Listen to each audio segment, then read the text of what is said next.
permet donc de les chasser et de les consommer sans risque de perdre la vie. La morsure, elle reste néanmoins douloureuse, mais ils n'en meurent pas, sauf en cas de très forte dose de venin. Et alors, comme je vous le disais, les suricates, ils vivent dans le désert, et plus précisément, c'est le désert du Kalahari, qui, quand on traduit, ça veut dire lieu sans eau.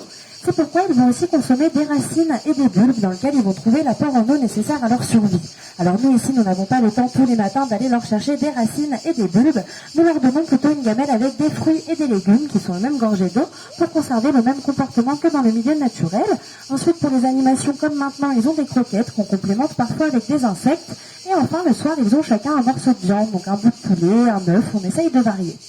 Et alors, comme vous pouvez le constater dans l'enclos, c'est un sacré chantier, il y a des trous un peu partout.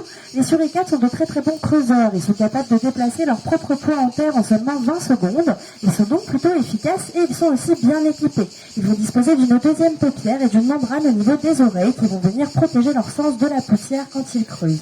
Et ils creusent pour trouver leur nourriture et ils vont aussi creuser pour construire un terrier dans lequel ils vont vivre.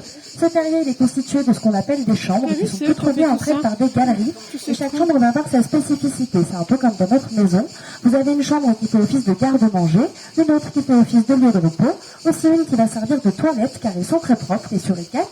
Et ce terrier, il a aussi d'autres avantages, notamment au niveau de la température. Dans le désert, il fait très chaud la journée, la nuit, il peut faire un peu plus frais.